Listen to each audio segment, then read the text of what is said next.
All right. So this is the second meeting of this forum, which is called Sangam and Agora, a forum of poets, philosophers, scholars, and autodidacts. That's just the official name, but everyone is welcome to it, of course. And in the previous meeting, which was in late April, I had described in substantial detail what this enterprise is all about. So I won't really repeat myself at length on this occasion, except to say two things. First, there is a sort of an informal manifesto. I will put the URL for that in the chat box sometime during the course of the next 90 minutes. And the second thing is I just will give you a very short description of what this enterprise is about, rather than giving you the lengthier version. So Grzegorz and I have been talking about this for some time. He's a poet and a musician based in Gdansk in Poland. I had the pleasure of hearing him when he was on a tour in the United States about 2 months ago. He came with his rock band. I think he knows in confidence that it's not really my kind of music, but nonetheless, I enjoyed being there and meeting him for the first time. You were very brave. Yeah. So, but he's written several volumes of poetry and has been working as well with genocide scholars. I myself am a professor of history at University of California, Los Angeles. Better known by its acronym UCLA, where I've been based for almost 3 decades now.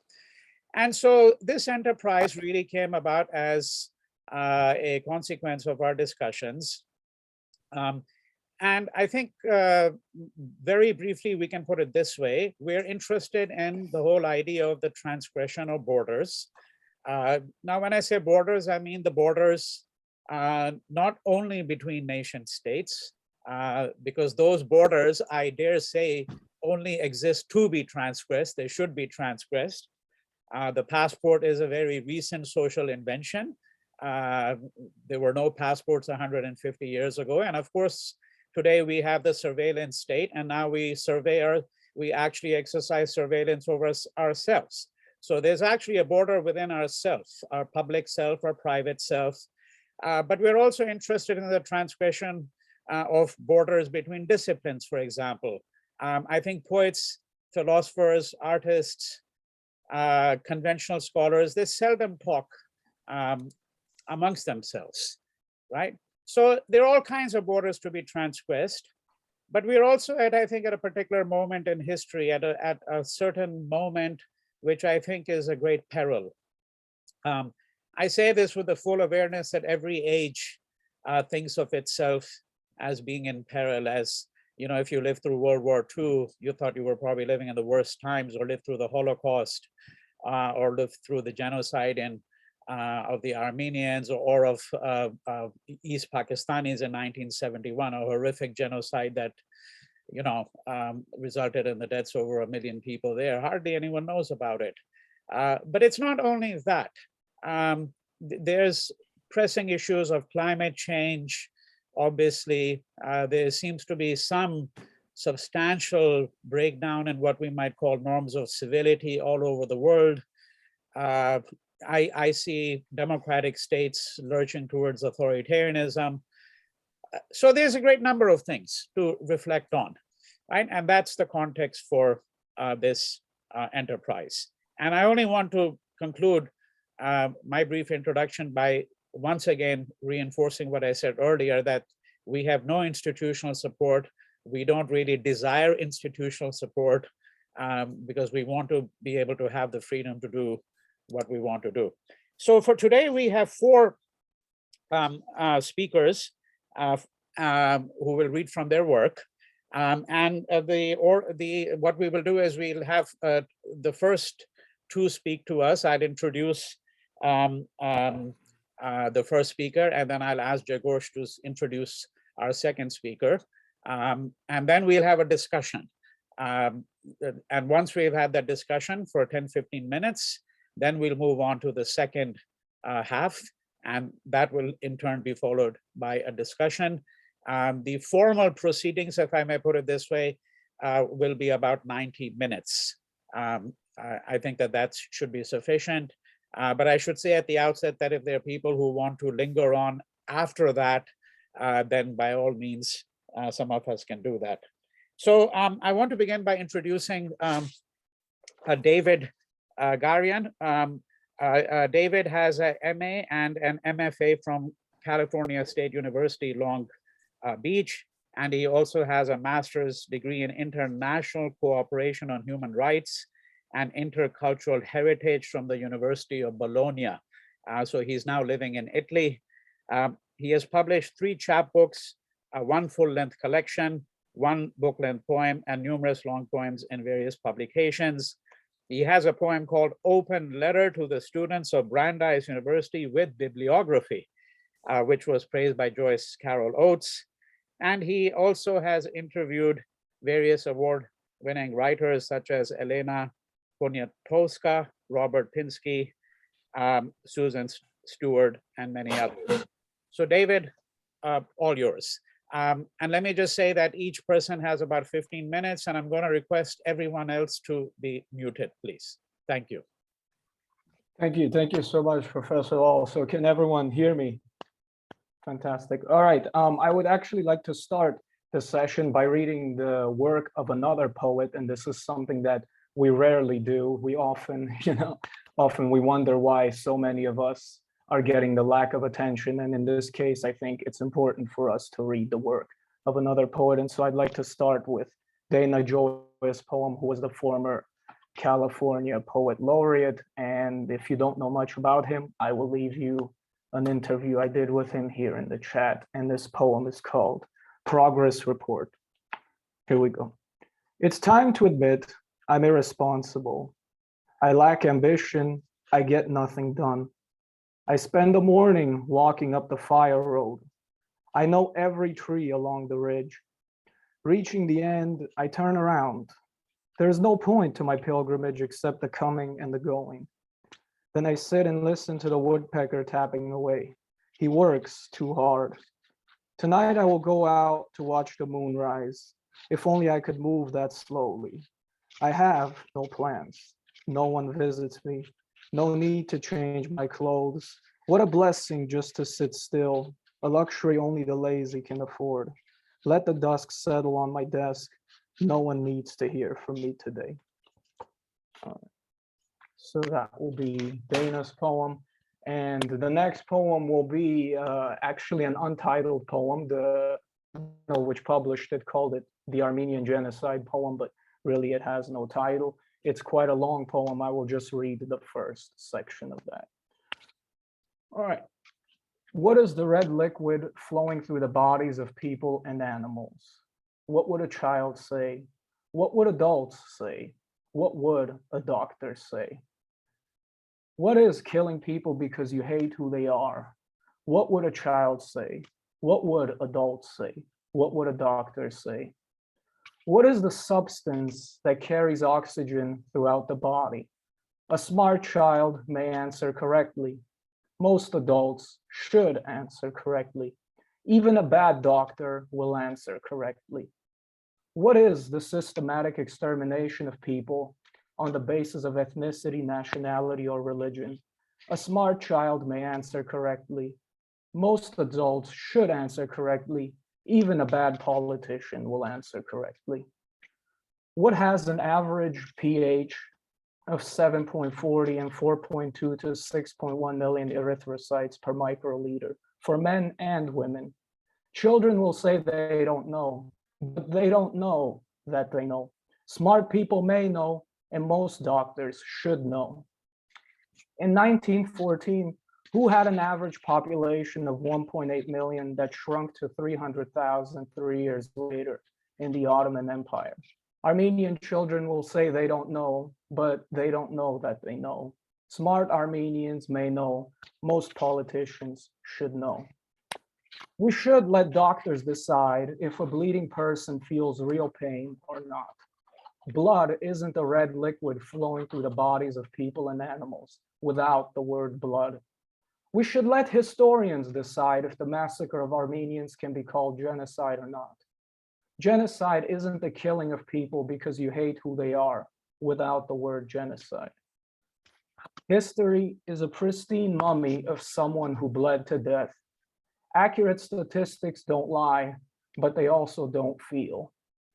Blood is an extinct history faithfully written by losers. Honest pain exaggerates facts, but its humanity never shuns truth. 1, 2, 3, 4, 5, 6, 7, 8, 9, 10, 11, 12, 13, 14, 15, 16, 17, 18, 19, 20, 1.5 million, maybe 1.5 million, maybe 1,500,000, 1.5 million unwritten words, perhaps. The wings of the Armenian crane, so Daniel Varujan wrote, killed at the age of 31, are tired of traveling.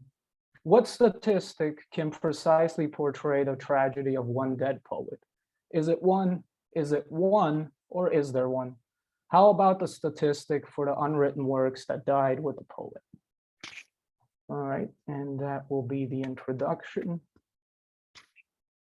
I will leave the link. I forgot to leave the link in any case, that's fine. I will leave the link to the next poem so you can follow that. Let's see.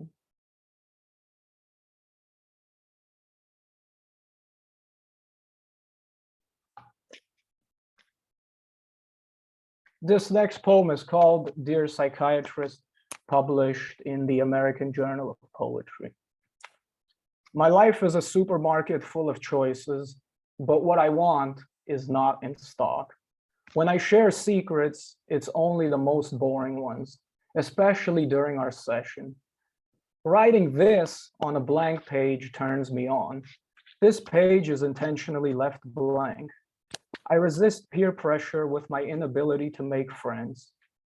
All my ideas are 100% orange juice from concentrate. My stream of consciousness loves slippery slopes, and this attitude will only get worse. Cocaine is what I consider rush hour traffic. I buy shoes that are 3 sizes too large just to leave a bigger carbon footprint. When I go to a gentleman's club, I never meet anyone who doesn't embody its name. My dream is to build 1,000 landfills full of nothing but reusable water bottles.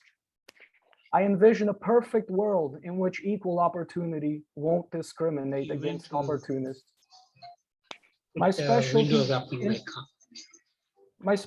is interest-free loans, where I never forget the favor and always expect something in return. My brain is the septic tank of a mental institution.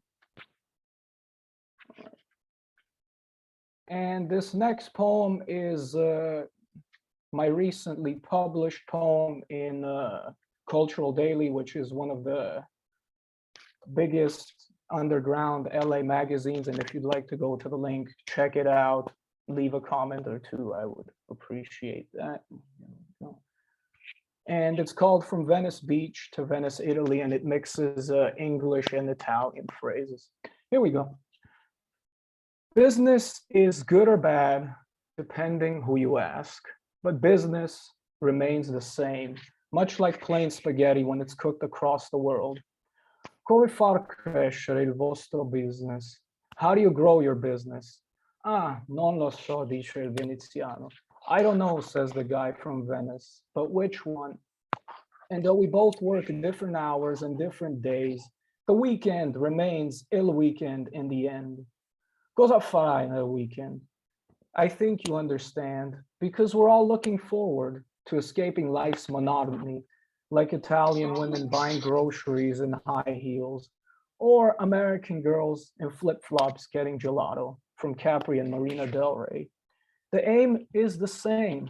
Our lives are graffiti, some erased, some admired, and some left alone in places where our walls are built for fresco, where they're erected to keep out immigrants and also immigranti, and where walls are left in silence or perhaps even forgotten to be what they are. Okay, so I will finish it there. I think that's just under 15 minutes. Thank you again, Professor Lal. It's a huge honor for me. I really appreciate the invitation, and I hope you enjoyed this work as much as I enjoyed reading it. Thank you so much. Thank you very much, David.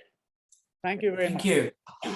And you know, we'll as I said, we'll have a discussion once we've allowed Henry the opportunity to speak as well. So Grzegorz, maybe I might ask you to introduce Henry. Is he there? Yes. Yeah. So it's great to introduce Henry. It's an honor. So Henry is a philosopher focused on genocide issues, including denial and repair, based in USA.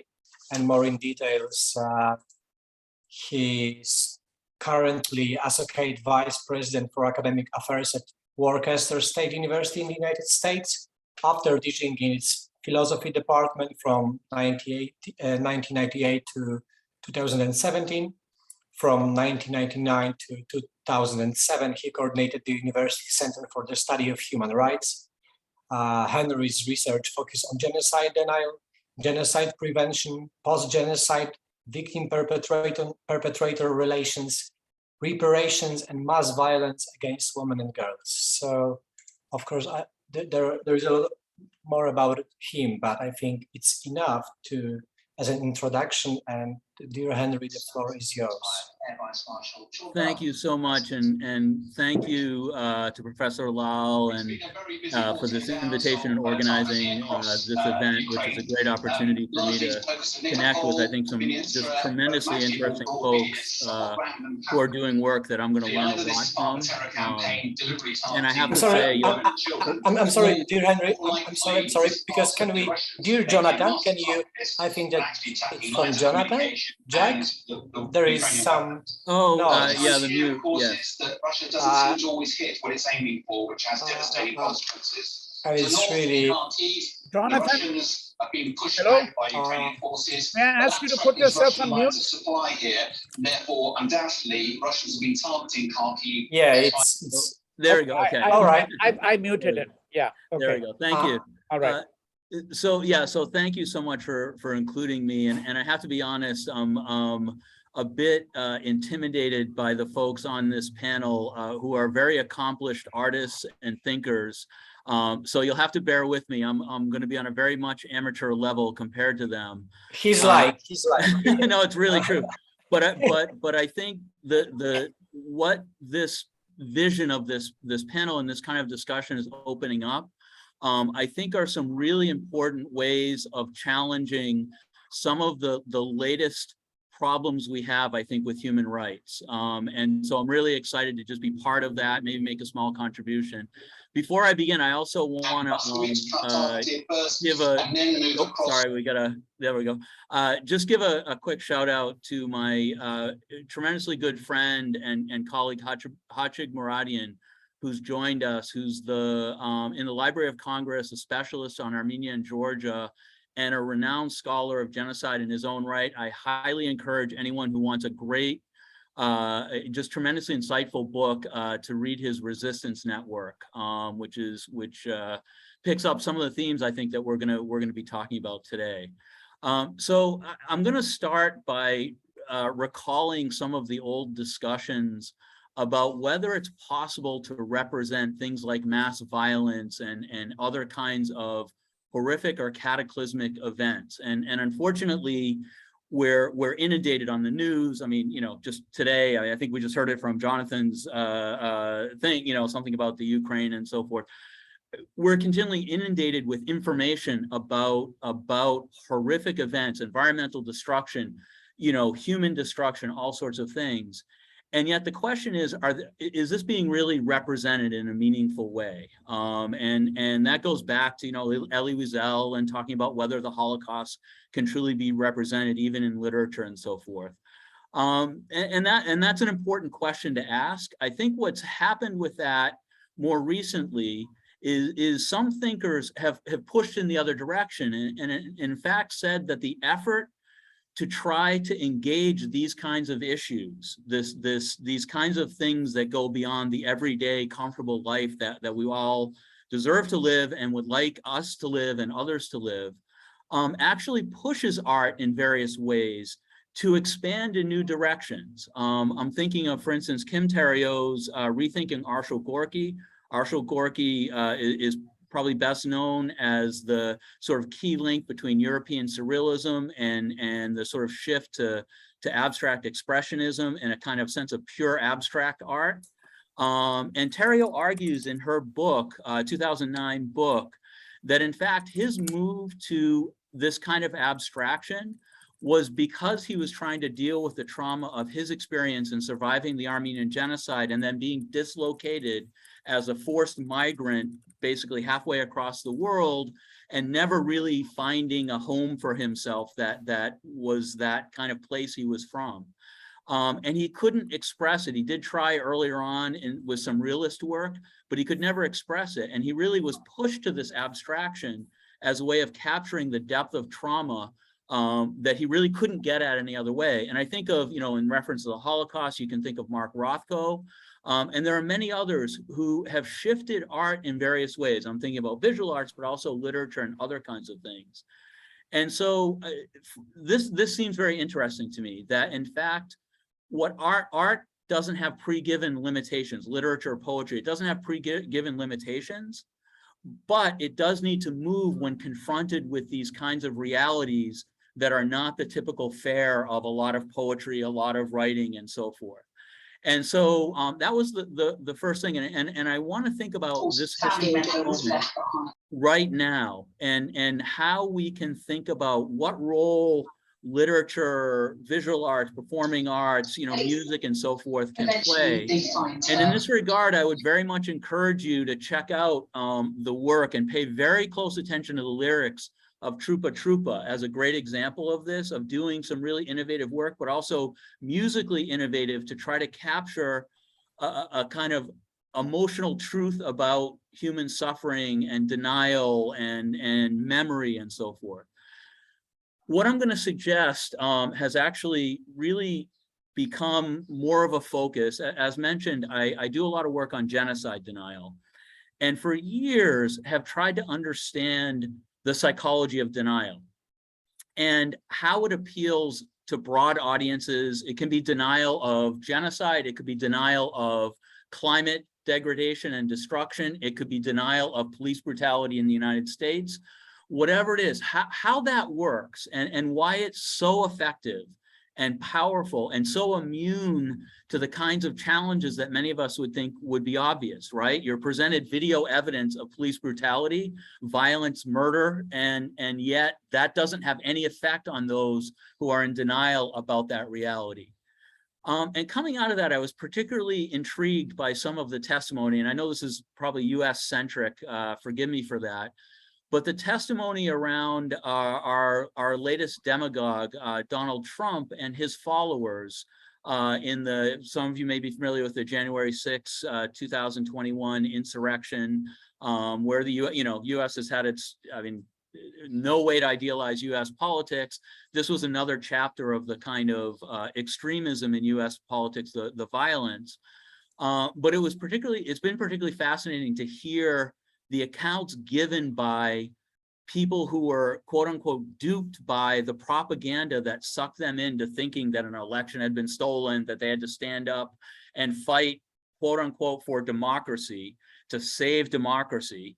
I'm not pretending the United States has democracy already, but the idea that somehow the 2020 presidential election derailed whatever we had is just false. We know that. But people were pulled into it. And in hearing the testimony of folks who have since sort of moved away from their extreme positions, and moved away specifically because over a period of time, they saw the actual violence done that was the consequence of the kind of thinking that they got sucked into. And, which is good on the one hand, that they recognized, wow, this kind of thinking, this kind of propagandistic sort of hyper-nationalist, hyper-white supremacist rhetoric leads to violence, and it leads to this to the sort of destruction of basic human rights and so forth. But the problem with that is it's too late once the violence happens to have that change, right? So yes, when people see the actual consequences of what they're experiencing, maybe, or what they're promoting, then maybe they back off.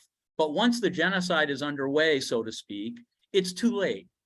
So the question becomes, how do we change people? And I'm not pretending, I'm not in denial about things. I'm not pretending to be speaking from some position of great authority, but even thinking about myself, how do we rethink things so that we're resisting the kinds of manipulations and so forth that lead to this kind of violence and destruction and oppression and so on. And I think that you know, for me as a philosopher, you know, the sort of gut move is, wow, we need to promote critical thinking, and we need to really show evidence, and you know, we have video footage and we have statistics and all these kinds of things. But what's been really clear in the US and in other contexts, I think, especially with the right-wing shift that Professor Lal has talked about, is that whereas in the past facts at least got denied, there was an active effort to deny them, in the current climate, it just doesn't matter. Then if you don't agree with something according to your political ideology, you don't even make the effort of denying it, you just ignore it, you just declare it invalid. And what can be done in that context? And what I would like to suggest, and again, not a bold new thing, but that I think that literature in different ways, visual arts, cinema, and so on, music in different ways, can do something really important. It can provide a kind of experience without the actual destruction, to allow people to think through or to experience over time where their ideologies, where their commitments, where their attitudes are actually going to end up, and to engage in a way that doesn't require them to actually join a movement and kill people before they realize that their ideas are deadly and horrific, but can kind of see how things, what the logic of things will be. And I think what's, you know, I'm thinking about fiction in particular, but what's very powerful about fiction is the narrative itself, that narrative form, has a kind of logic that almost forces us to be part of it. And I'm always intrigued by why, even though I know if I'm reading sort of light fiction or even watching some television show, and you know the people who are the heroes of the show are not going to be killed, and yet there's a sort of dramatic tension when they're in danger. And how we get caught up in that fictional moment of sort of suspending our disbelief and going through and getting caught up in the reality of, or the falseness of that narrative, that in some way our logical selves know is not reality. We shouldn't be getting sucked in, but we still are. I think that's actually a really positive thing that fiction and other art forms can do, because they pull people into a world where they have to leave behind a lot of their resistance or their prejudices and so forth. They get pulled into somebody else's narrative and get pulled along in that narrative, not passively, because I think people are engaging, they're thinking about what's going on, but they can be used in a way that will or this kind of thing can move them, I think, in ways to legitimately experience the kind of process that can enrich them, can change the way that they're thinking about mass violence. Now, I want to be really clear. I'm not talking about propagandistic, polemical literature, that kind of thing. That's not what I'm suggesting.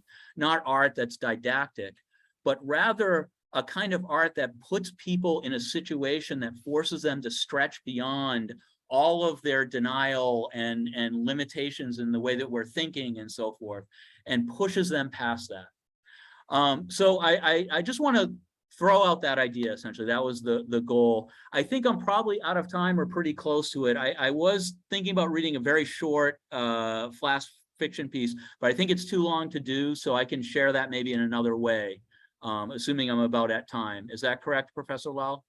Henry, I think it'll probably take you about 5 minutes to read that. Okay. I think so. Why don't you do it? Because It would be great. Thank you. Great. Yeah. Okay, thank you. All right, I'll go ahead and do that. And again, just keep in mind, I'm an amateur writer, not like the professional incredible people here. We know. So anyway, this is called We Were 53. And just by background, it was me trying, sort of unintentionally, but trying to follow out my own emotional sort of trajectory in understanding both with my own sort of identity groups, experiences, and others, what the actual experience of being in a post-mass violence, a forced migration, a post-genocide situation of that type, where you feel your connections to family, to place, to community, just being eroded, and yet there's sort of nothing you can do, and it's happening sort of underneath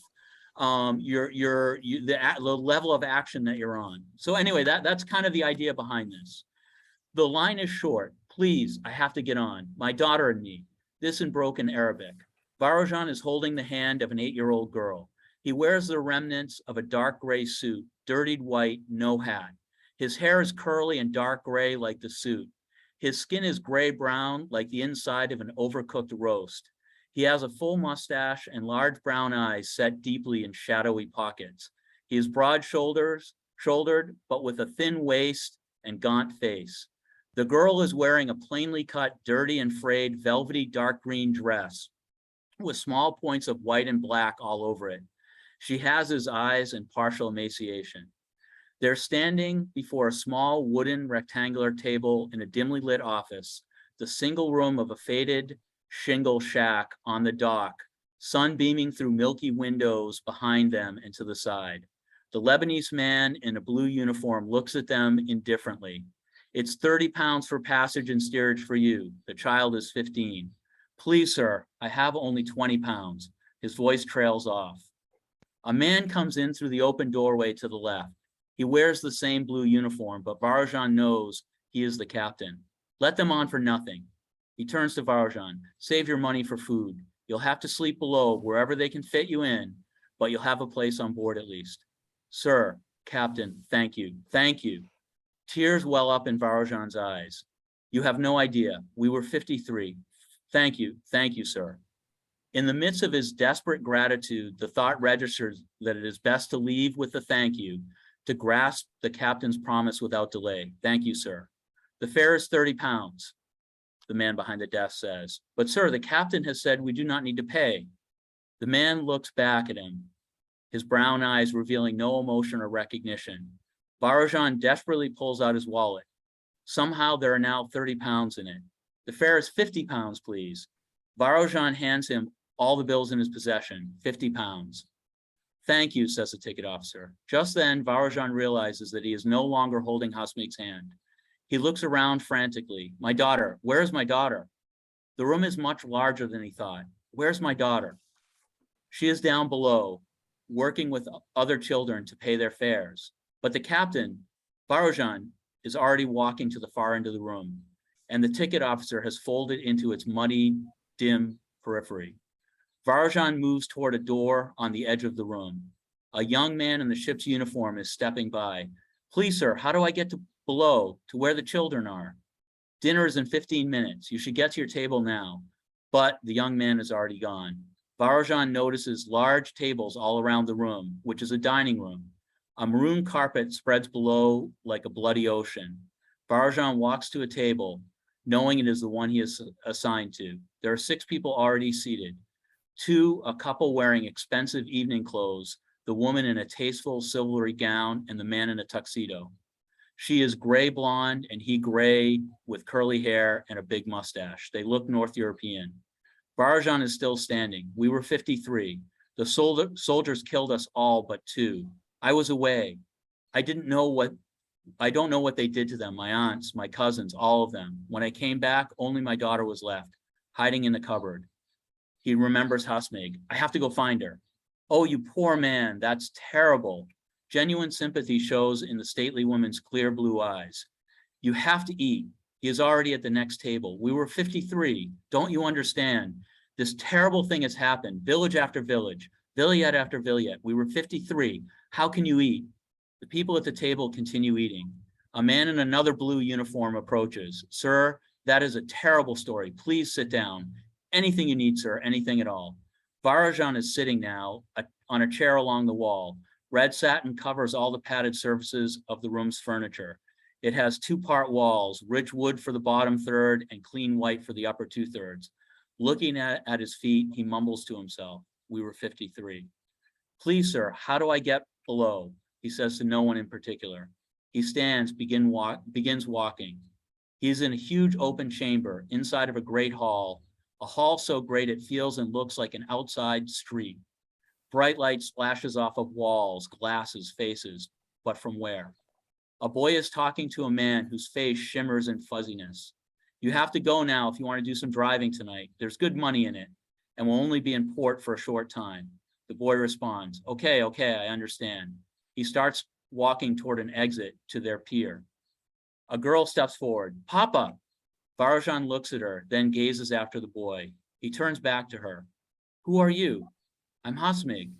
The name means something to him. Hasmig, yes, he concedes, then stalls. "Who are you?"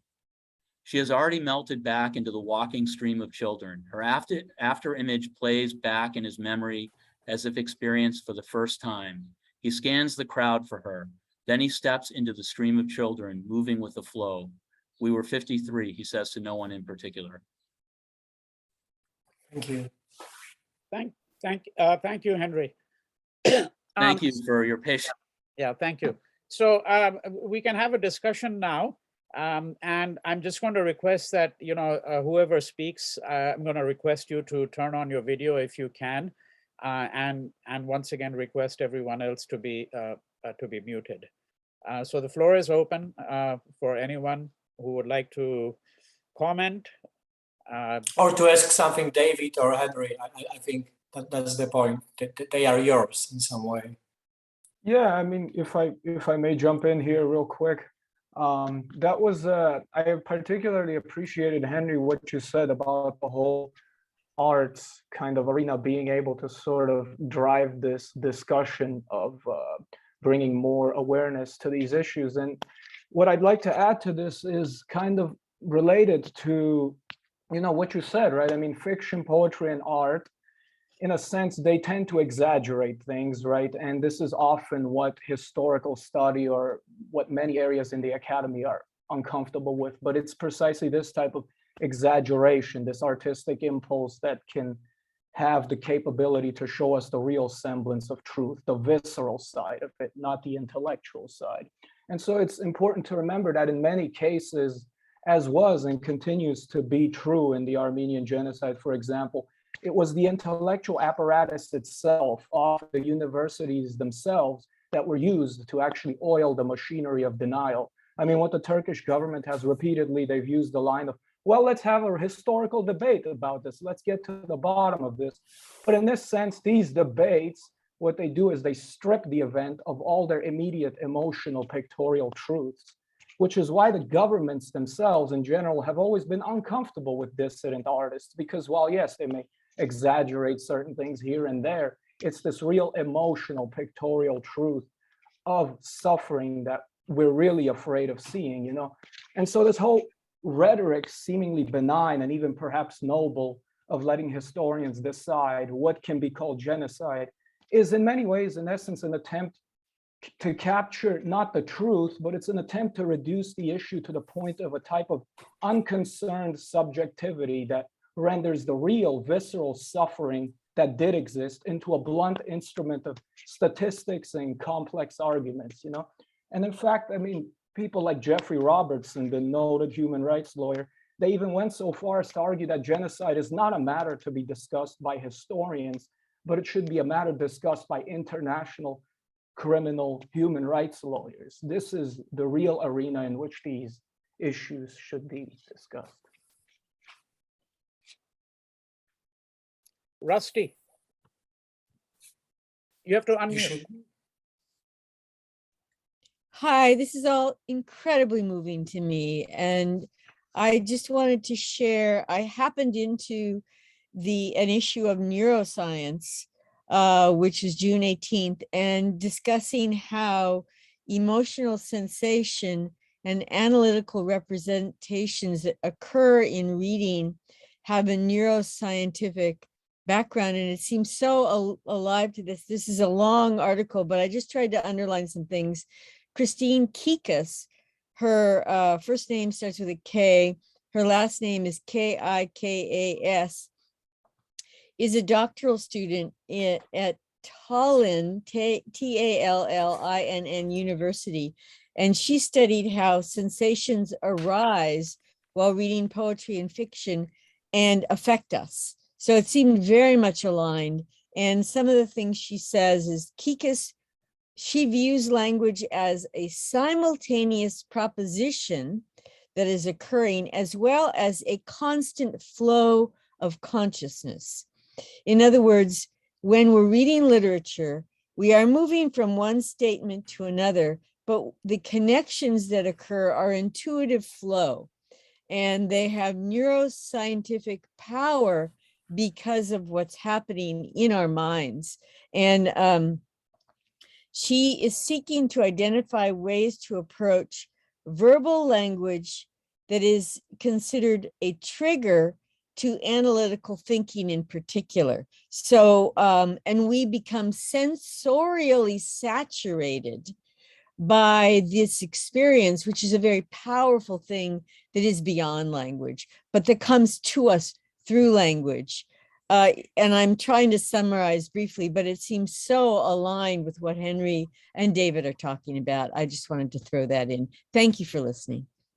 I thank you. I just wanted to add that I think that very important in art, in literature, is that kind of an open structure, an open narration in the moment when the reader, the listener, is deciding about the final narration, and by this act because of this structure, he is taking responsibility. And I think this is very, very crucial, that you are giving very, very big issue to the reader. You are giving him a chance to take a responsibility on himself, and once he will take it, his moral apparatus, is turned on once more. So I think that's another point. It's not only about emotions and imagination, but also about taking the responsibility of your imagination, of your narration about the tragedy from the past. Of course, you can't imagine, but you're trying. And I'll just add, thank you. That's so moving to me, that in some ways, by taking responsibility, I also am taking the risk that I don't control where I think the poem, I'm a poet, is going. And I take that risk because I am willing to be responsible for the outcome that is the neuroscience, neurological flow, and what it may do to me and for me and to the reader. And so that was really important for me to hear. Thank you. Responsibility is the key, and risk. Yeah. Paul Lodge. Hi, thank you. I just wanted to raise hi, Grzegorz, an elephant in the room. Many of the people that are causing the problems don't read anything, don't consume art. So, I mean, and we have a situation where, for example, something like The Handmaid's Tale is now made accessible to millions more people than it ever would have been accessible to before, but it's preaching to the converted, because the vast majority of people who would bother watching it, I mean, they would have lots to learn, but they are not the people who voted for Trump. The people who voted for Trump are never going to watch something like that. So how do we deal with that elephant in the room? Any further comments or observations that anyone has? I just wanted to say about, as an answer to Paul, of course, I don't know, but it's not about literature. It's not only about music and literature, but for example, it's about TV, big entertainment, things like, the series, the Netflix series, Stranger Things, which can have a bigger impact on morality of 21st century than the books, right? But of course, we can try to communicate with people who are making this kind of big entertainment, and try to make a better moral standard. It's not only about books and poetry. I think it's in some way it's about entertainment and about communication. All right.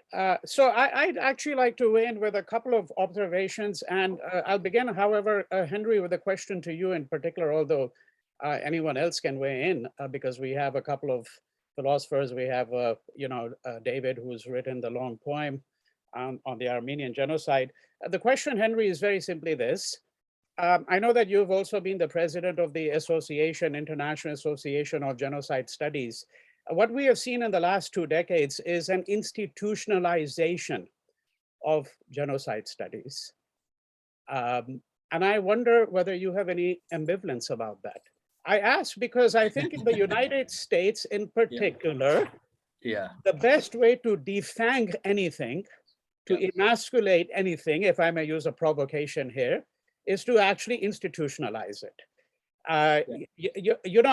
The US is a master, if I may put it this way, a master culture in actually removing all dissent. It seems to me that the basis of genocide studies should be the idea of dissent in some fashion. The minute you institutionalize it, it has repercussions. There are all kinds of conferences, there are journals, and there are repercussions. I know it's a very long question, but I just want to ask that. Now, a couple of brief observations. The first is the whole question of that has been broached today of the role of art, so to speak. It's a question on which people have pondered for obviously centuries, and what art can do that, let's say, formal historical studies or formal scholarship may not do. There's a very interesting book by Amitav Ghosh, the novelist, called The Great Derangement, published about 6-7 years ago. It's on climate change. And one of the things this book is about is it's about the failure of literature to address the question of climate change. He's talking about poetry, fiction, and I think that by and large, he's right. In the last few years, a number of books, fictional works have come out, but on the whole, if you think about the great writers, of course, and one is not being anachronistic here, because to think about climate change is not to think about it in a mechanical fashion.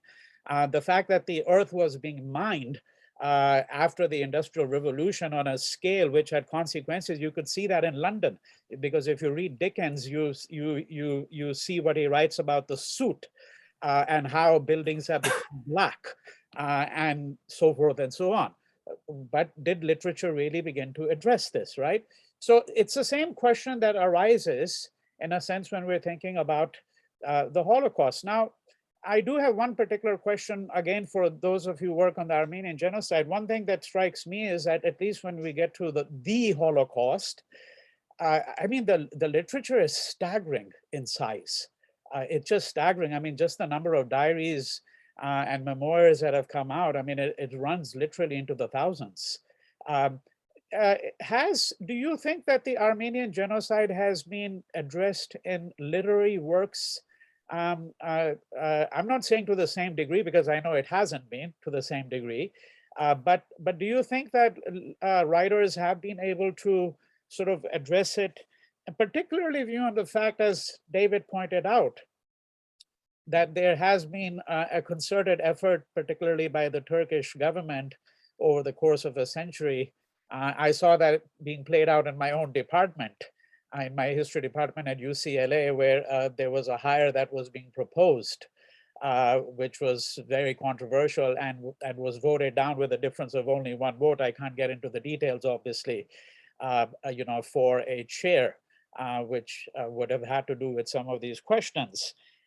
So how would one begin to think about the literature, fiction, poetry, other artistic works on the question of the Armenian genocide? So I'll stop there. Yeah.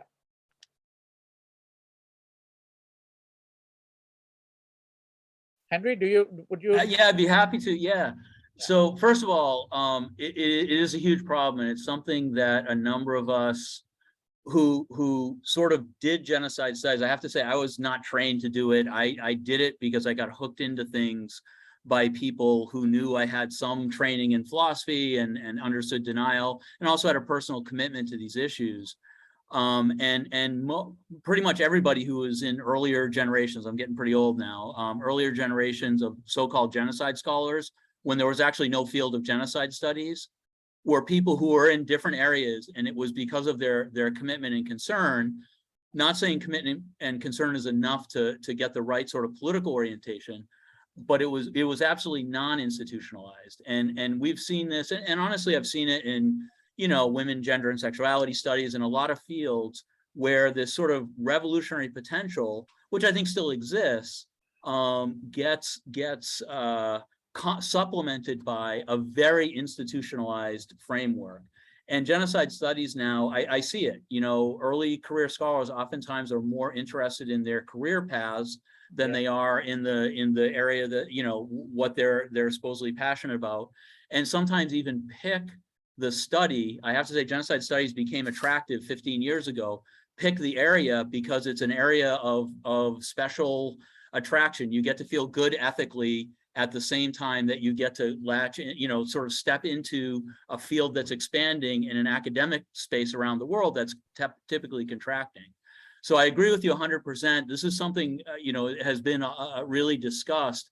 And maybe, you know, there's an Auden poem, and I can't remember it, that deals with the institutionalization of art and poetry. And maybe it's just unavoidable. And I wish I remembered the poem. It's been a while since I read it, but it's so haunting in the sense that this is inevitable.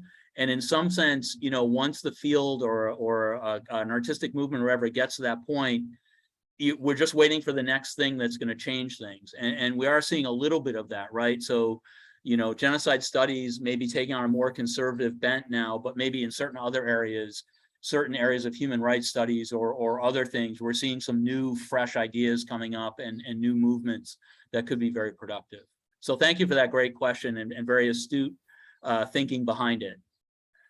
If I could jump in here real quickly, Professor Lal, or Sure. I'd like to just add to sort of respond to your question and also add to Henry's question. I mean, there is certainly like a great disparity between what's been written about, you know, the Holocaust and the Armenian Genocide, but actually, strangely, it's been mainly Jewish writers who have brought attention to this issue. I mean, Vasily Grossman, he was a Jewish Soviet writer, and he wrote the Armenian sketchbook. He was actually sent to the country after his original manuscript, Life and Fate, was confiscated by Soviet authorities. And he never knew if this work would ever be read, but it was smuggled out of the country and somehow they published it in the 80s. So there's that example. And in this travel memoir, he discusses various aspects, not just the genocide, but the tragic history of Armenia. Other writers are to consider would be the Jewish poet Osip Mandelstam, who traveled to the country, or Franz Werfel, the Austrian Jewish novelist who wrote 40 Days of Musadach, which probably many of you are familiar with. So there is a disparity, but it's actually been the Jewish writers who have done a great deal to sort of keep the memory of this event alive. And so we are grateful to them for that. Thank you, David. So, you know, in the interest of allowing our last two speakers adequate time as well, and making sure that we do them justice, I think we will move to the second half now. And I'm going to introduce Betty. Are you there? Just want to make sure. Yeah. Okay, so our next two speakers are both based in South Africa. And we're going to begin with Betty Govinden, who is a poet, scholar, and retired academic affiliated to the University of KwaZulu-Natal. She has authored and co-authored a large number of works, including A Time of Memory, Reflections on Recent South African Writing, published in 2008, a book called Sister Outsiders, Representation of Identity and Difference in Selected Writings by South Indian Women, 2008, Words on Water, Reflections on Recent Writing, 2010. And her co-authored books include Satyagraha and the Legacy of Passive Resistance from 2014, and a book called Her Stories, Hidden Histories of Women of Faith in Africa from 2002. So welcome, Betty. Thank you. Thank you to everyone for this forum for exchange and change. What a model of how to live on our common planetary home. I'm happy to be sharing the session with my fellow compatriot, Bongani Kona, and I'm happy to see so many whom I know who have joined in, and I'm delighted to hear the conversations we've already had, and I hope we can pick up on some of those important threads again.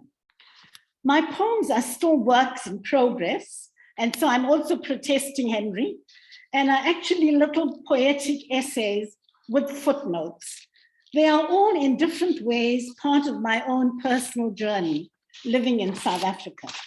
And so I begin then with two poems of two poet activists who journeyed with me from my student days and whom I got to meet at different times and who came back to South Africa and who died here.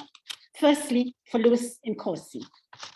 You watch the mating birds flying to embrace on these perennial shores, doomed between instinct and restraint, in the dance of life, dance of death. You gaze at vagabond souls forever seeking home on timeless sands, the blood knot of kindred spirits, an intimate enemy. You see Black Orpheus rising from the water. You hear requiems for Sophia Town, mothers weeping, Absalom, Absalom. Black bodies, white bodies, washed in by the tide, lie in the midday sun, with flotsam and jetsam swimming in the vortex of history. Above the vault of silence of memory, myths in the mist, the dead will arise and the sea turn incarnadine. As we walk in the night, your life a long Gethsemane, your voice, your words over the brooding waters speaks to the stone country. You render homage to mosques glinting in the noonday sun. You remember the lying days, the rhythm of violence, that locusts can fly. You rail against paltry words to capture the maelstrom. You surrender to words made flesh, seared in fire.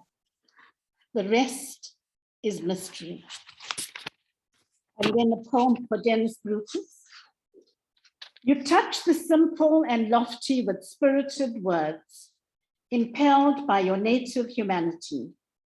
You stood tall before the powerful, speaking at every moment against the menace of injustice. You endured your captivity and the perils of the assassin's bullet with stubborn hope. You made your home wherever you could find a resting place for truth and honor. You lamented a world that has lost its compass, and you worked to steer it back to its contract. You railed against the flesh pots of greed and bemoaned a world heady with excess.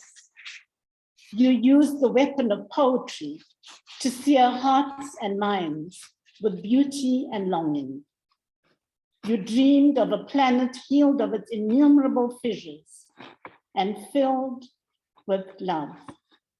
When we think of you, your words, your gait, your stature, somehow tenderness survives. And then I've chosen poems linked to Indian indenture to South Africa. My own maternal grandmother, she's on the right in the photograph there, came from India to work on the plantations in rural Kersney, Natal. And she was around 7, 8 years old when she began working in the plantations. And this is visiting the old tea factory where she worked. To my grandmother. The light streams through the cracks. Before I start, should like to thank Professor Carl Taraboli, well known in indenture studies, negritude and pulitude studies, who made me think again, and is linked to our earlier discussion, about how we render history in poetic form. To my grandmother. The light streams through the cracks, haunting lines, specters, shards of memory, dancing patches on the crumbling walls, sunlight on a broken column, derelict and silent, stone bodies on the coolie lines, a sad, lonely mango tree, a neglected hibiscus, marigolds around under the thicket, choking, and pride of India in need of pruning. Only the eternal bees and butterflies. Your sorry hitched to your waist, you toil from morning till sunset. The open spaces of the hills and dales, your allotted prison under the African sky. Nimble fingers picking leaf by leaf by leaf. You become lettered in the ways of the fields, reading the hills and dales, writing your name in the wind, wafting it across the seas. The lush green hills of leaves hoisted up, spread out to dry on shelves lined with hessian. You turn the leaves hour by hour by hour to catch the rays of the African sun. You work for a shilling a month. You look wistfully at the rows of wooden boxes filled with leaves, dried, drained to begin their journey across the billowy seas to the soil of your heart, your home. The leaves, you see your fingers fingering the leaves, the African sun sealed within. Your hands reach out to the boxes. The light streams through the cracks, specters, shards of memory, moving patches on the crumbling walls, sunlight on a broken column, all is derelict and silent, stone bodies on the coolie lines. A long shadow is cast over the hills and valleys of Kersney, abandoned by history across the Kalapani to the hills of Bazwada in Andhra Pradesh, the river Krishna flowing old and languid, catching images fleeting of the old tea factory under the African sun. Dancing on the waters over hills and valleys, windswept with longing, my spirit forever entwined with yours. I have come in search of your dreams, growing in your garden, submerged in air, under the African sky. And I'm happy that some of my comrades and colleagues and members of our family, including my brother Jonathan, have joined us today. My work on the South African Indian women's writings led me to explore Gandhi. And so I'll quickly share a poem that I have written on Gandhi.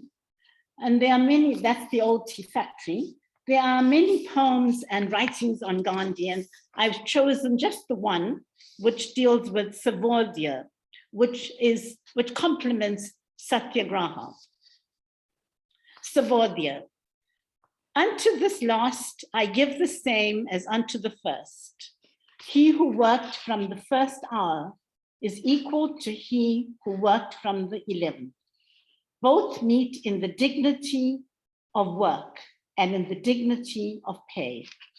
The gift of bread for all is the bequest of peace for the world. And you'll recall that's Gandhi interpreting the parable of the workers. And one more poem linked to Indenture, and this was written when I was called upon to celebrate for the occasion of the 150th anniversary of the arrival of Indian indentured laborers to South Africa. Tumbling from the great ghats in India to the holding places in Port Natal, ushered in by the capricious tide, crossing the Kalapani, children of the rain and storm, buffeted by waves, stitching fragments of self patched together in the waters of the voyage, finding anchors in the wind, fated to be vagabonds of identity, their histories sinewed to their bones, tilling in coolie cane fields, learning the language and law of foreign shores, toiling for tea for empire, castaways stone bodies and compounds, preserving the ancient hearth with laddus and rasgullas, the remembrance of things past, lighting the family god lamp with suppliant hands, watched by the stars, working with new kith and kin for freedom to sprout on parched ground, mingling blood and water to forge a new people, a new heaven and a new earth, heaving the sheaves of yesterday, this harvest of memory, new beatitudes for our time and place. And another poem linked to Kurzme, which deals with the passing away of a dear friend, Mrs. Rajat from Israel. Her grandparents were pioneers. The Reverend John Ranga and his wife came as missionaries to the indentured laborers in Kurzme. And she then, when she died in 2014, was buried in the country churchyard that remains there in the cane fields and near the old historic church. And this was written after her funeral. Rest in peace, Rajatham, Israel. You have journeyed from across the years to the sacred resting place. The sun is setting and the church casts a protective shadow in this allotment of bare life.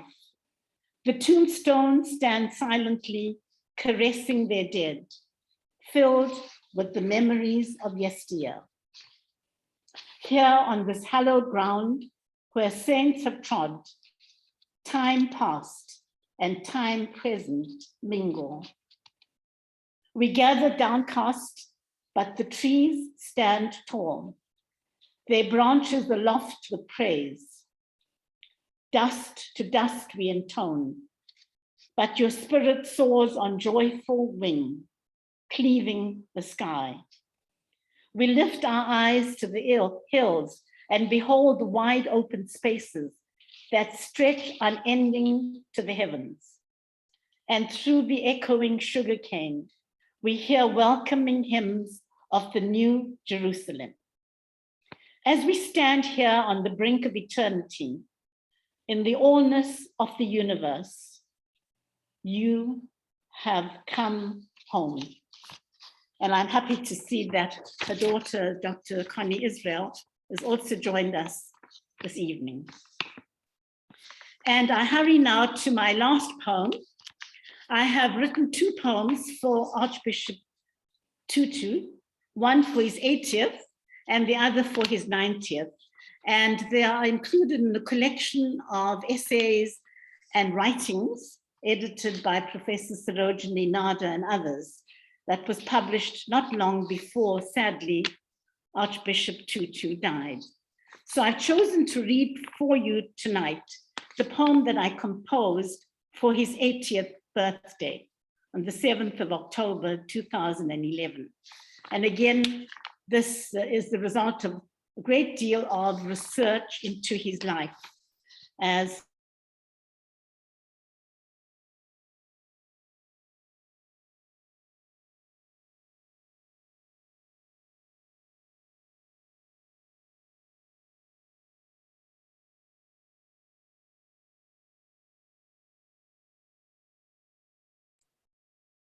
Hello, can you hear her? I can't hear. Yeah, well, I can't either. Betty? Delphi, can we give me a moment? Let's see. Can you hear now? Yeah, yes. Lovely. For Archbishop Tutu, captive for freedom. From the shadows of Klerksdorp, you stride out, captive of your calling, unfolding in sacrifice and the sacrament of service. Remembering a time when fishing with your father, you dreamt of your mother's hands, weathered and calloused, being softened and caressed in solace. Your ear is attuned to the laments of suffering people, wounding your frail flesh, kindling your anger and indignation. Tongues of fire your mitre aflame, the incense of your cries rising to the heavens. I am because we are, you shout across forest and mountain. Eternity is in the now, redeem the time. The largesse of your God bursting through the walls, dividing us. You go on a rampage for justice, stand in the breach, staring into machetes, sticks and petrol bombs, prostrate at the altar of forgiveness for both oppressor and oppressed. When you finally stop weeping with the bereft, your laughter somehow manages to fill the wilderness. Blossoms sprout in the desert. Your prayers break from the lofty apses, lifting the yoke of slavery. Soldier for peace, you rail ever against the scourge of prejudice, poverty, HIV/AIDS, hunger, wars, the butchering of the white rhino. From the Solomon Islands to Darfur, from Guantanamo to Gaza, your umbilical cord is buried again and again and again, under the baobab, banyan, and olive tree. You are hewn from the rock, from which stream life-giving waters, from Abraham to Augustine, desert fathers to the Dalai Lama, Mother Teresa to Bongani Kona. Today, your basket is filled with liturgies and offerings, sunbeams, songs, plaintive roses, and fruits of love, and children's prayers. Thank you. Thank you very much, Betty. Thank you. Let me stop the screen sharing first. All right, and now it's my pleasure to introduce Bongani Kona. Bongani, you're there?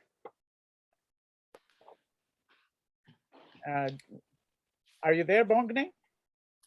Yes, I am. Oh, okay, wonderful. So Bongani was born in Harare, Zimbabwe, and now lives in Cape Town.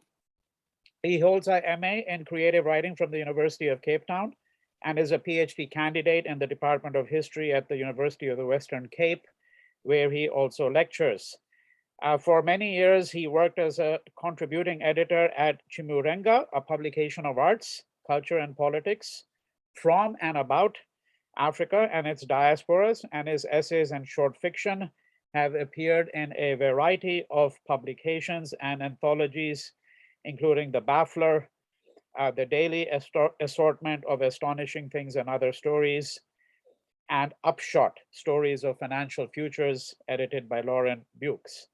Bongani was also a member of the curatorial collective behind the Archive of Forgetfulness project, and is one of the co-editors of the 2017 Short Story Day Africa anthology called Migrations.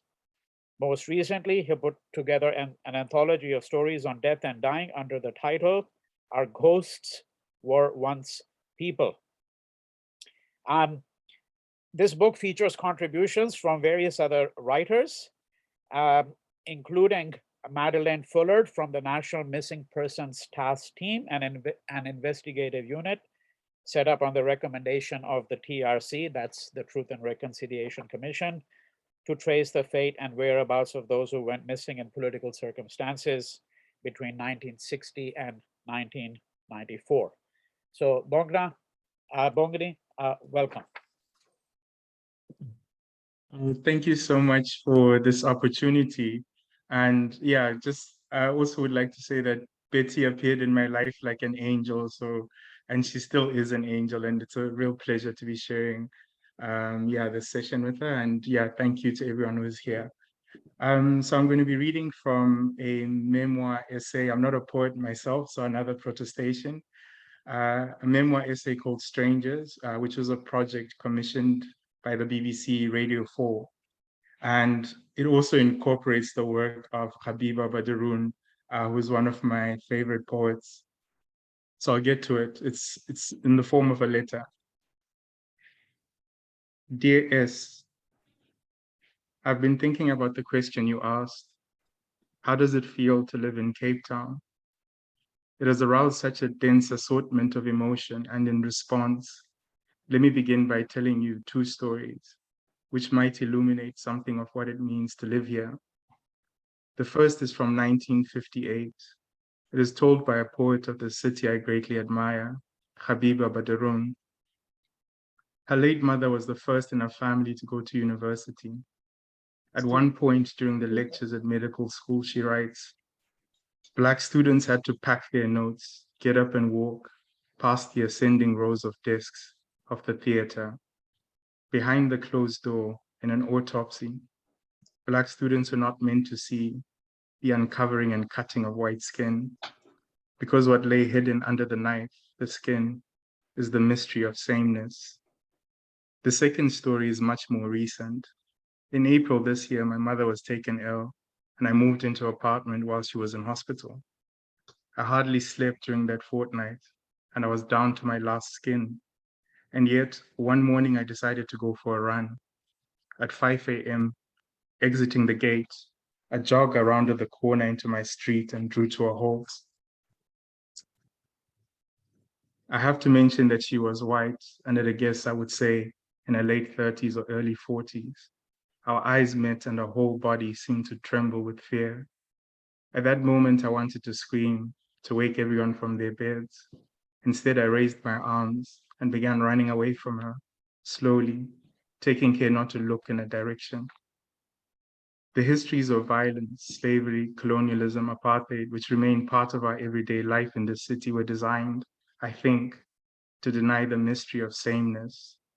I know you asked me the question, how does it feel living here, with an eye on the broad question of electoral politics, but I'm drawn instead to the intimate politics of everyday life. In particular, I'm interested in personhood.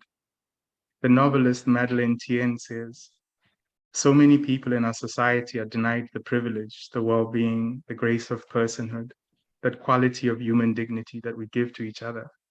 That is why when I think of Cape Town, I don't think of the Indian or the Atlantic Ocean or Table Mountain.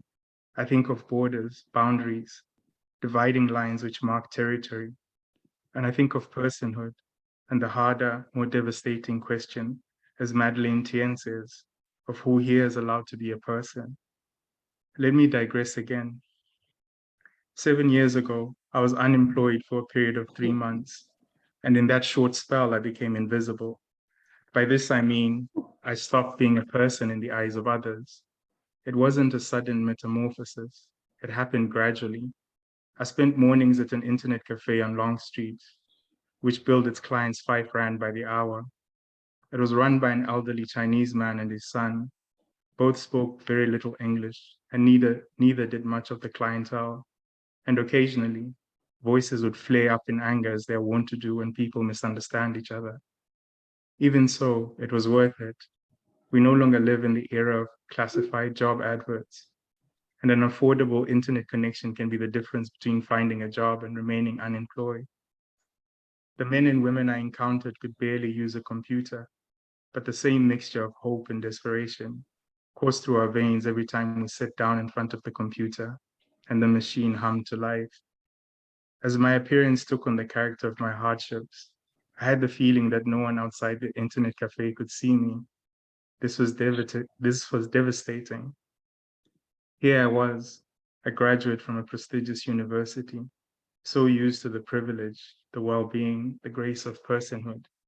But now I felt like a blind spot. It was only after that experience that I understood how easily we become habituated at ways of not seeing here. Walk through the city center at any time, day or night, and you're likely to be greeted by dozens of outstretched hands, asking for loose change. And often I find myself quickening my stride and looking straight ahead, refusing eye contact with the person in front of me. Recently, a court case I'd been following as a freelance writer came to an end. It was mid-morning and I stood by the concrete steps of the Western Cape High Court, looking on as 3 men squeezed into the back of a white Toyota Corolla with a cracked taillight. A state prosecutor, a man with thin gray hair, stood at the base of the steps, his black gown rippling in the breeze.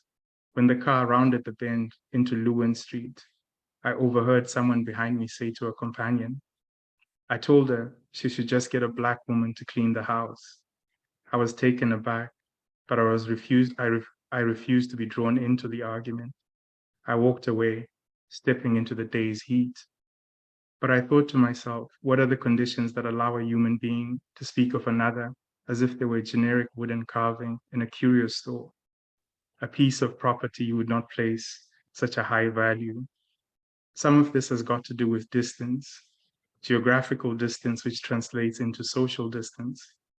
The question of who here is allowed to be a person is inextricably tied to city planning. The apartheid state marshaled all its might to displace Black and brown people from the city, and a totemic example of this in Cape Town is District 6. In 1966, the vibrant inner city neighborhood was declared a white area and bulldozed to the ground. Similar displacements took place in dozens of other neighborhoods across the city.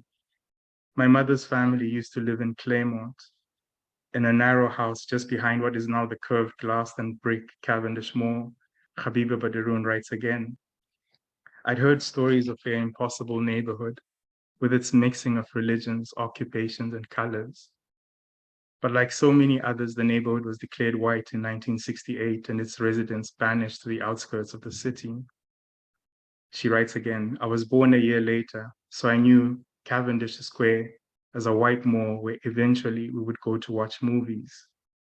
But sometimes when she picked us up at Cavendish Mall, I've seen my mother cry quietly in the parking lot. It is this history that is signposted when people speak of Cape Town, as they often do, as a white city. Nearly 3 decades after the formal abolishment of apartheid, the displacement of the majority to the outskirts is not reversed. Rather than to redraw the map of the city and to dream up new ways of relating to each other, we sought to uphold the sanctity of the old one with all its hurts and injustices. There are neighborhoods here which are still 90% white. And if you live in one of these neighborhoods, every morning at first light, you're likely to see the same scene. Black men and women, but mostly women, walking up the hill in 2s and 3s in the direction of someone's home, where for the day they will look after the children, wash the laundry, polish the floors. And then at 5 p.m., you see the same mass heading down towards the train or taxi station. But relations grounded around the provision of labor, which are organized into a hierarchy, fray too easily. They're neither as resilient nor as binding as the horizontal bonds that form between neighbors.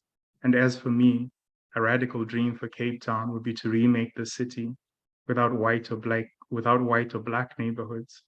Years and years were invested in city planning structured around difference.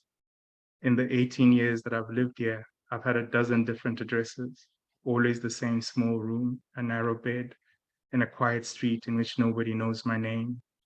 I want to live instead in that impossible neighborhood Habiba Badiroun writes about, with its mixing of religions, occupations, and colors. That said, it seems to me more and more like the dreaming of fools. The price of rent has been on a steep upward curve over the last few years, and everywhere you look, there are cranes, building crews, an artist's impression of the same high-rise apartment blocks, which will be too expensive for the majority to buy or to rent.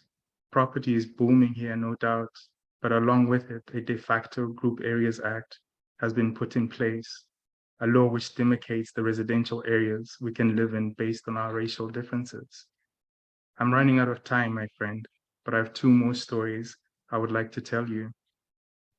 They're both stories of what is gained when we grant each other personhood. As I have said, a few months ago, my mother fell ill and was admitted to Grooterskuur, a state hospital in Observatory. And for the fortnight or so that she was there, I went to both the afternoon visit, 3 to 4 p.m., and lingered in the hospital until the evening visiting hours, 7 to 8 p.m. I met so many people in those 2 weeks, whose names now I can't recall, others who lost loved ones, but perhaps our names really didn't matter. Everything was on the surface, collected on the faces of strangers, And if you tipped your head to the ceiling, you could see the invisible threads of hope we were holding on to. By the simplest of gestures, a quick sideways glance, say, or the gentle brush of hands as you crossed each other in the corridors, you're drawn into a world of sadness, fear, worry, despair. What I'm trying to say is that we knew the weight of each other's stories, and because of that, we held each other with kindness. We understood that under the knife, the skin, there lay the mystery of sameness. My final story has still to do with those days when my life was clustered around hospital visits. I took a train to Muizenberg Beach one Sunday. Once there, I stood alone with my feet in the water, looking out at the wide, wide sea, when 3 children suddenly appeared by my side. "Uncle," one of them said, "why don't you go into the water?" And just like that, we are holding hands, the girl on my right and the 2 boys on my left. I pull them deeper into the water and they double back, laughing and screaming. We hold hands again. We hold hands, and again I pull them into the water and they double back, laughing and screaming. "Uncle," they shout, giggling irrepressibly. We edge closer to each other again, our fingers entwined, the water lapping at our feet. I'm aware that I'm held and holding onto something, that if only for this moment, we're more than strangers. Thank you. Thank you very much, Bongani. So once again, floor is open for discussion, comments, thoughts, questions anyone may have. Professor Vinay Lal, this is Derek. Professor Vinay Lal, this is Derek from Winnipeg, in the very heart of Canada, as you know. You've been here a few times. Just want to thank everyone for this very informative and very mindful presentations. And I want to also boast that maybe at least 5 of my friends are tuning in today, and to celebrate art and being mindful of the human conditions. Thank you for doing this. And let me repeat the line from Bongani that called, should I say, Didi Betty, Angel Betty. Your poems are so vivid and so connecting with one like myself, the Indian diaspora, Vinay Lal, and many of my friends in Trinidad, Guyana, Suriname, living in Canada. So the story in South Africa is similar. And your beautiful homage to Bishop Tutu to say, I just love the phrase, sacrament of service.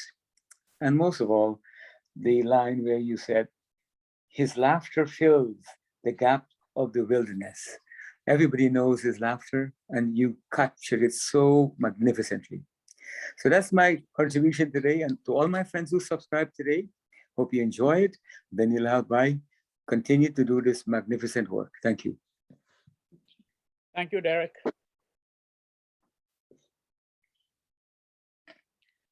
I wanted to. Betty? Yes. I wanted to thank Bongani Kona for that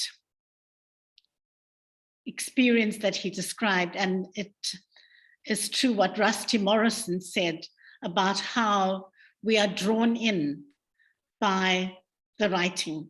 And so we've had the old debates in South Africa about art for art's sake and about the role of writing and poetry and literature as being very much linked to change and to reading our lives and the reality of our lives.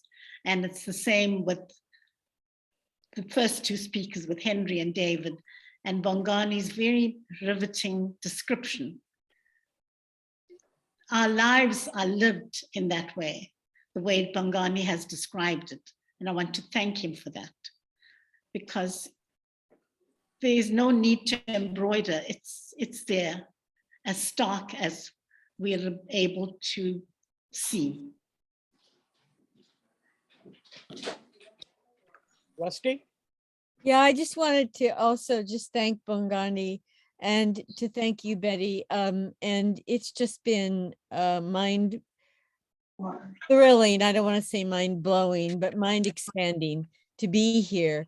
And I'm so glad, Betty, that you brought up change, because it was so alive to me when Bongani talked about avoiding himself looking at people who are spare changing. And I wrote in my little notes in the chat, those who ask for change. And then it struck me and I wrote, how spare change and change are these little coins of the realm that we can either give each other Yes. or not. And so I'm just so moved by everything I've heard today. I am so grateful to all of you. Thank you. Thank you. Thank you. Bongani, I have a brief question for you. I know that you're from Zimbabwe and now living in South Africa, and I know that South Africa, in particular, as relative to the rest of Africa, is, still, notwithstanding all the problems and difficulties and the economic problems, still, I would say, substantially more affluent than most parts of certainly sub-Saharan Africa. And so South Africa, actually, at least in my 2 visits to that country, I had a sense of a substantial number of migrants coming in from other parts of Africa as well. So my question really had to do with this question of migration within Africa. And I think that this is actually a question that, as far as I'm aware of, has not been really dealt with very much, either in the scholarly literature or actually in fiction. I mean, there are obviously, the African literature is now very rich, and there are obviously people like Ngugi and many others, but they still write largely about, so to speak, their community in a way. Do you think that African literature is beginning to reflect some of the changing dynamics, including in internal migrations within Africa? Because one of the most interesting problems, difficult problems, of course, in the whole history of Africa is that the nation states of Africa are all, in a sense, creations of European colonialism. That is the particular ways in which boundaries were drawn, as we know, right? And I'm wondering whether you think that people, when they move around, whether they are in fact actually in some ways also subconsciously controverting these colonial boundaries that have so much shaped the history of Africa. You see what I'm gesturing at, right? That there's a set of very different questions that is, I think, emerging with some of the changing demographic features of countries within Africa. Thank you so much, Prof. And I hope I'll do a good job of answering your question. On the literary front, I think one of the things that's for me is that the books that circulate, the books that are published, a lot of the local fiction or local nonfiction that gets published doesn't circulate beyond. It circulates in kind of limited parameters. And I think these questions of migration within the continent have always been looked at, are always consistently being looked at, but maybe that the books themselves don't get to circulate in other spaces. I think that's a real challenge. The one book this year that is actually a short chapbook by Paula Akukuzibwe, who is, her mother is from Rwanda and her father is from Uganda, but she spent many years in South Africa. And I'm forgetting the title of this book, but it's incredible. It's really incredible. It's talking about her experience of why she doesn't live in South Africa anymore, because she's very dark-skinned. And the premise of the whole essay is how her skin is red, because she was also at a private school, like very affluent schools when she was in South Africa. And then she was also here during the 2008 xenophobic violence that erupted in South Africa. And she had an encounter, there's a policeman or 2 policemen tried to arrest her based on the color of her skin or the skin tone. And she writes this really moving reflection about that and why she doesn't live here anymore. And so I think texts like that are always, at least I know for a fact that I encounter those texts constantly. But then I think to get to the second question about moving across borders, and I think there's a book which I came across many years ago by May Joseph called Nomadic Citizenships. And the idea that citizenship is always on, at least there's the formal part and then there's the cultural part, which is explored at the level where life is lived. And I actually don't know what I'm trying to say here. Oof. Oh, that's all right. Yeah. I think that, you know, you suggested that, yeah, I mean, that among other things, that there is as you said, much of African literature might not, in fact, actually circulate in international ways. I mean, I think that that's been changing over the last, you know, couple of decades, and certainly, you know, the Heinemann African Writers series, for example, it's quite a large series of volumes there. But again, I think that to be published under the auspices of that series is one thing, but there are a great many writers who obviously are working in other idioms, so to speak, which doesn't, you know, get translated into a kind of an international audience. But I just raised that question because I have this sense that internal migrations within Africa, they're usually it's looked at in the context of internally displaced persons. So when there's a civil war in the Sudan or Congo, or obviously the genocide that took place in Rwanda, but I think that there's actually substantial internal migration which is not related to much of that, you know, you know, those kinds of conflicts. So that was really what inspired that question. But thank you anyhow. Yeah. Dear Bongani, I just wanted to say about maybe something not so important, but for me it's very important. I wanted to tell about your voice and the rhythm of your story and the rhythm of your reading, which was I'm really speechless. It was, you know, very calmness and very peaceful, but in the same time, or because of this peacefulness, it was very direct and very strong. So it was like a mantra. So I just loved your reading, and I'm very, very thankful for this unique, special kind of articulation. And yeah, it was like a great, peaceful music full of darkness. Thank you. Thank you so much. And thank you, everyone.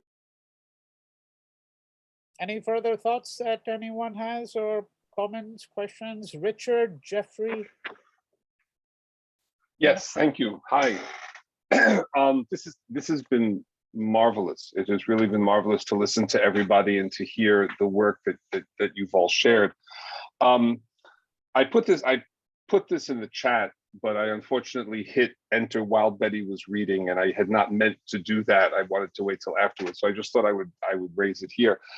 As I've been listening to what everybody is saying and been listening to the people who have read, there's a tension between the fact that writers have political positions, right? Poets, artists have right? We all have political positions, and what you do with that position when you try to create art. And what I put in the chat is a translator, and I believe he's Libyan. Khalid Matawa is he's a poet himself, but he also translated a lot of Arabic literature, and he translated the Iraqi poet Sadi Yusuf into English, right? And one of the things that Matawa says in the introduction, he says poetry is I'm gonna try and paraphrase what I don't want to go back and search in the chat. Poetry can be an exploration of ideology, not an expression of belief in it. And one of the things that, I mean, it's just sort of that seemed to me to be a thread that kind of ran through the conversation. It ran through some of what Henry said, though I may be saying it a little bit differently. But the idea that the difference between, say, propagandistic literature and art that's doing the kind of work that Henry was talking about in his presentation, right? And one of the things that I heard in all of the people who were reading, you could intuit a kind of political position, an ideological position, but the work itself and what made the work so powerful is that it was an emotional exploration of that position, right? It was an emotional exploration. What does it feel like to have that position? And that's where the potential for transformation comes from, I think, because you're not being propagandistic. And I think that's also why we shouldn't underestimate. I forget who it was who asked the question about preaching to the choir, which is such an important, I mean, it's an important question. But I also think we shouldn't underestimate the value of preaching to the choir, right? We shouldn't underestimate the value of what this work does for people who are already on, quote unquote, the right side, whatever the right side means, right? Who, the value of this work to people who are already there and doing the work and are part of that work, that emotional exploration, the emotional impact of the art is important, and we shouldn't underestimate that. And I'll stop there. Thank you. Thank you, Richard.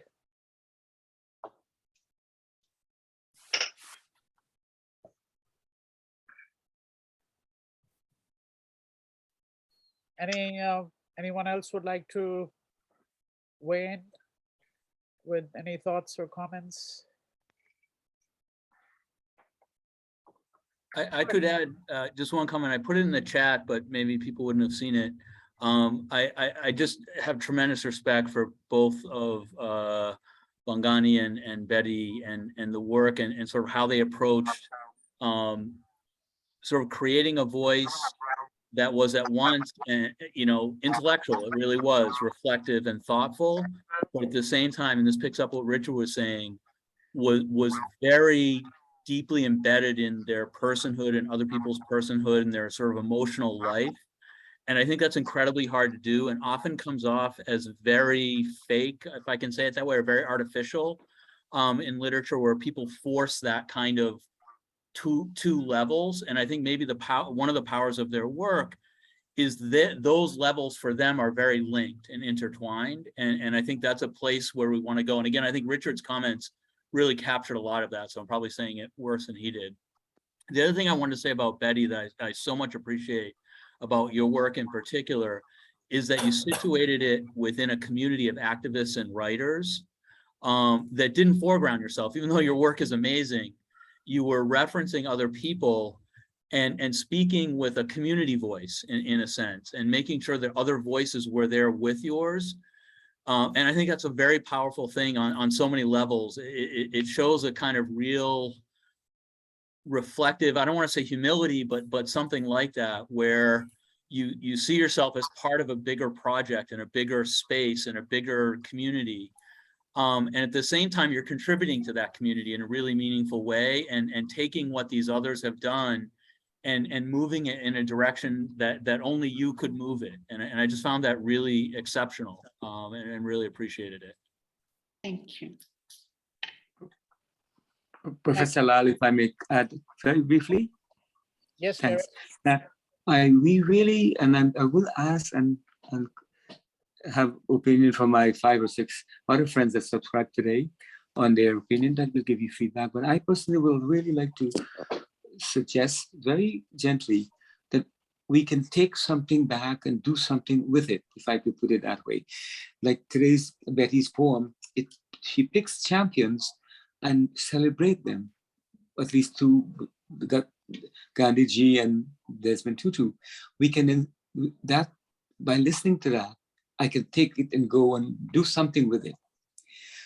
The genocide in Armenia, this is the great poetry and lament and the loss.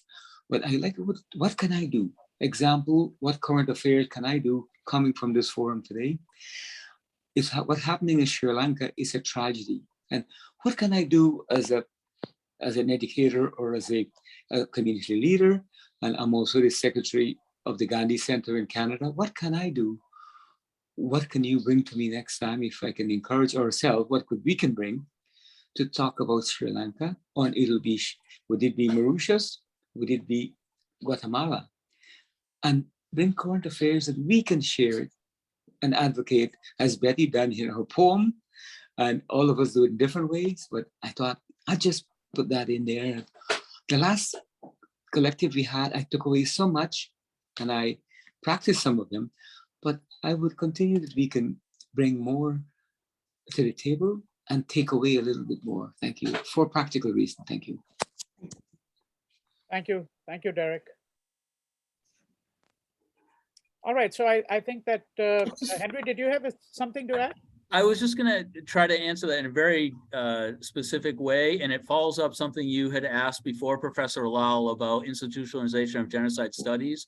There's also an institutionalization of human rights, intervention, prevention, and so forth. And I would argue the biggest missing piece is something that I think we can learn from Gandhi and others about, which is it's too late once the violence is happening, right? We're trying to get to a point where the violence doesn't start, where that potential isn't there. And honestly, in cases like, you know, the one case I've actually seen this work was the second phase of the East Timor genocide in 98, 99. And what stopped that more than anything else was, and there were cynical reasons for doing this, don't get me wrong, but the US, Britain, and Australia finally stopped giving Indonesia the weapons it was using to carry out the violence. And so the conditions of the violence changed. It was no longer an easy thing to do. And so I would just say one thing, Mr. Dabe, that maybe that's one route is how do we take, you know, sort of undercut the ability to commit violence in a peaceful, sort of peace promoting way, just as a thought. Which is not emphasized at all in how people think about stopping mass violence now, as any discussion of Ukraine would show. Thank you, Henry. Thank you. Thank you, Henry. Betty. And just to say quickly that I agree with Henry, we have the same challenge in South Africa. We've just had a 3-day winter school on decoloniality, and it's the same about how this then changes our institutional way of doing things. In fact, I've written a poem on that. I'll share it with you, Professor Lal, and you can share it with others. But the way in which the ivory tower has, and the ambiguities and complicities of discussing revolutionary work, but not changing the structures. And so that's the challenge. The other is about the way in which we have developed in South Africa migratory literature. In South Africa, we have internal migrations, which is linked to group areas and that kind of dislocation. And so a lot of literature has come out of that. There's also literature of the diasporas and movement, but also in terms of the regions, the Southern African regions, East Africa, and Southern Africa, and the movements of people for a whole range of reasons. A lot of writing has emerged and is emerging. And we also have a lot of writings called Indian Ocean writings. It's a fascinating question, which then leads us to the whole field of exploration that is taking place not only in academic study, but also in literature and poetry. We can explore that. Thank you, Betty. Thank you. Someone like Ahmed Dango was an early writer of that kind. And we also have had writers writing from India to East Africa to Canada, Professor Dabe. And so there's been triple migrations. A lot of stories and literature has come out of that. We can do that sometime. Okay. Thank you, Betty. So I think that let me just add on a very mundane note here, which is that you know, there is a discussion about having not really a fancy website, but something where it would actually be possible to then have biographies of the speakers and their writings. You know, not just from the first 2 sessions, but from subsequent sessions. This is still under discussion, and you know, I'll be happy to share the details as soon as I know. But I just want to let all of you know that tentatively the 3rd session has already been scheduled for August 13th. which is Saturday, exactly the same time. And you know, we should be able to firm up the program, you know, within a week. I am waiting to hear from some people, but I've invited actually an artist, a filmmaker. So we want to experiment by having, let's say, a filmmaker show a clip from her work, a very distinguished filmmaker from India, and you know, and then a poet and a scholar. So I don't know if it will all come together, but And we will also invite the musician and the philosopher in the same time. And it's Paul Lodge. We can say that it's Paul Lodge who is here. So one of the next guests will be Paul Lodge from Oxford University, and he's a great musician. It's very rare combination. So he will be one of the guests of the third session. Let the music play. Let the music play. Yeah. Of course. Let the music play. Right. So anyhow, the program, as I said, is not entirely set yet, but we should have a firm idea within a few days.